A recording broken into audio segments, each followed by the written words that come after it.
With oil prices hitting record lows not seen in years, Colorado oil and gas companies lost over $26 billion in value in 2014.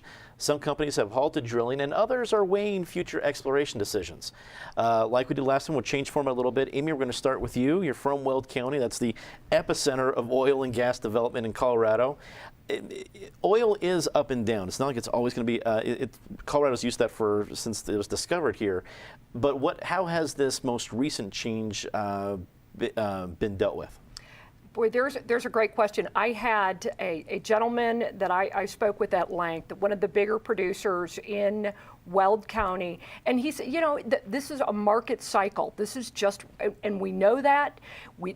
Larger companies are going to be able to deal with it. The larger operators will still continue. This is where technology is important. They can be more efficient.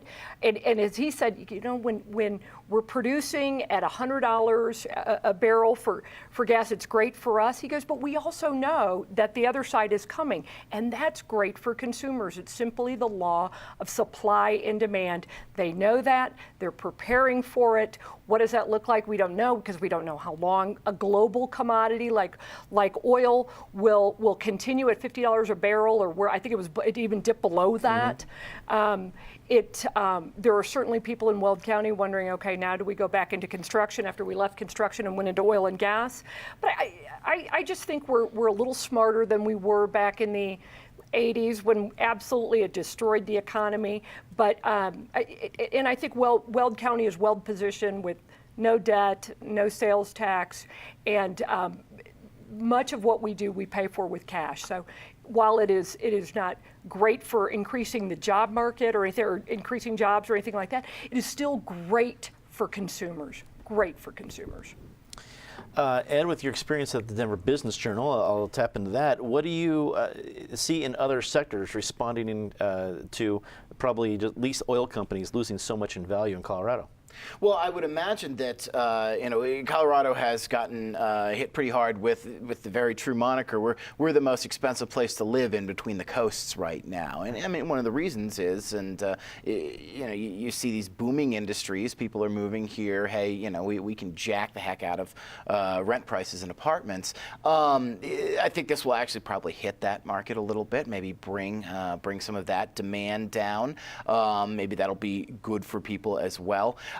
In terms of other markets, I don't know exactly how far this is going to go. I think from a political perspective, this is going to energize the debate over oil and gas regulations. I'm not sure this will do it in as productive a way as people would want. I think you're going to have some people coming in saying, oh, look, it's a volatile market. Let's get it out of the state. And others saying, hey, don't ever touch us with any regulations again, because clearly we're volatile. But I think it will at least put into perspective the debate that will happen over the second half of the legislative session after a task force comes back with its recommendations on what oil and gas means to the economy and what role, if any, the state can play with such a volatile market. Alicia, do you think that the arguments over fracking will be the most affected by what's going on right now in the market?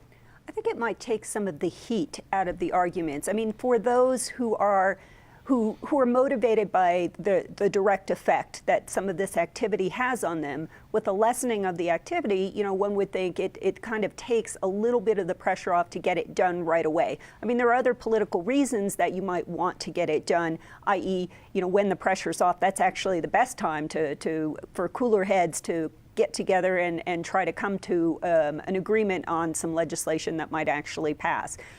As for economic impacts, I'm not entirely sure that the average person realizes how many people in this town, in Denver, work in oil and gas, and not just in actually out there drilling or planning the drilling. There are lawyers associated with it, geologists, ancillary businesses. I mean, you can't shake a stick in this town without, hitting someone from the oil and gas industry. So, I do think if this goes on for a long time, we'll see some economic reverberations in office space and other employment opportunities. So, while we have lower prices at the pump, hooray, there are other effects as well. Patty, wrap it up for us. Well, at least it is not going to be 1984 when those office buildings were empty. As someone who just filled her gas tank today, Isn't it great? I mean, it's like, that's what does feel like 1984.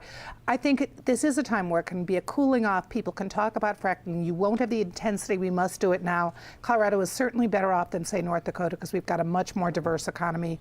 Rents might go down a little bit. It is an opportunity just to level off a little bit and pay attention to everything else we have going on in the state.